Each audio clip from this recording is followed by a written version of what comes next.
Hi, folks. I'm Susan. This is the beautiful, terrible dark. As a mother, you learn to fear the dark, not like the child who trembles in bed about monsters in the closet. Instead, real terrors keep mothers awake at night. Meningitis, choking, leukemia, bullying, suicide. Many nights I've lain awake before dawn, examining the contours of my worries. But I wasn't always a mother. Once, a long time ago, I was a stupid teenager. Maybe there's some out there too. And when you're an adolescent, the dark transforms the ordinary into the magical. Joe Fogelman's Volkswagen Carmen Ghia, a complete death trap, I now realize, was painted the original 1960s orange, a color that conveniently disguised its rust. But for us, the high school theater geeks, with summer nights stretching empty before us, that little convertible became Cinderella's carriage, dusted with fairy magic. Joe picked us up, one by one, after we clocked out of our menial summer jobs. We had hours before curfew. Whoever got picked up first called shotgun. The rest of us pressed our slim shoulders together in the back seat. We all pooled our pocket change for gas money. Of course, sorry, Mom, we'd try to find some alcohol, but being, as I said, theater nerds, we had limited resources. We weren't like the cool kids with older cousins who would buy booze for them. Sometimes Vince, who kind of straddled the line between stoner and geek, would meet us at the quarry. He'd pop the trunk of his Land Cruiser, a portable bar from which we'd guzzle 7 and 7s and make bad choices. Joe always drove us home. He never drank. We loved him for that. But most summer nights, instead of cheap alcohol, we settled for cheap food. We made the magic from burgers in paper wrappers, The Clash, The Cure, and Prince on the radio, and Joe driving the back roads.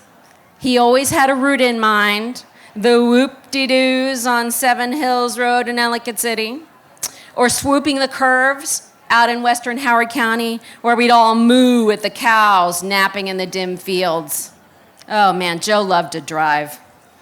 One June night, when summer and freedom are fresh, Joe turned onto Volmerhausen Road. Ooh, we all knew what that meant. He smiled and turned up Duran Duran on the radio as he floored the Carmen Ghia on the straightaway. Then, when we reached the final crest on the long series of downhills to the river, Joe turned off the convertible's lights and then the ignition. The sudden quiet in the blackness struck us all silent. We heard the crickets' love songs blurring into a sweet buzz from the farm fields. We smelled each other's sweat and the hay. We could almost taste the breeze. At the top of the second hill, the long descent, Joe lifted his head and howled at the moon. We all tilted our heads back to look at the clouds glowing in the moonlight and howled all the way down to the river as the little car followed the laws of gravity and sped up. Spoiler, I didn't die. On the bridge over the river, Joe turned the ignition key back on, flipped on the headlights, and we emerged from our cocoon of summer happiness as we pointed toward home and our curfews. Later in college, I read Emily Dickinson's poem, I Think I Was Enchanted, when first a somber girl, I read that foreign lady The dark felt beautiful. Dickinson had Elizabeth Barrett Browning's poetry to enchant her nights. I had those communal evenings in Joe's magical rattletrap, racing through the beautiful dark. Slightly less classy. How I treasure that time. But now I'm also tortured by those memories because I have adult children. I know what my mother was doing on the nights while I was howling at the moon. She was waiting to hear the throaty growl of Joe's car in the driveway and me trying to be quiet, sneaking up the stairs 20 minutes past curfew. I know she laid stiff and barely breathing, as I did with my teenagers years later. My mother fretted, awake and alone, contemplating the ceiling and calculating her children's odds. Before cell phones and Find My Friends, my mom just had to wait and hope.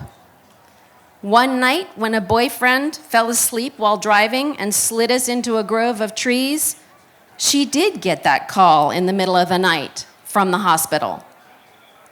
Spoiler, again, I didn't die. But I feel like maybe my mother did, just a little, when she answered that call.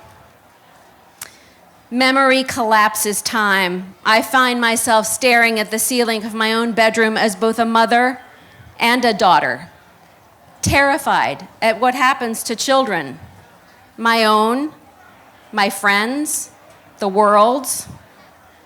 The thorough mingling of joy and terror, day or night, is a constant state of mind for mothers, for anyone, really, who loves. Sometimes the headlights beam through the quiet streets and children return to their beds. Sometimes the horrors ticking through mothers' brains come true and things go very dark. Just please, plead the mothers lying awake, making their bargains.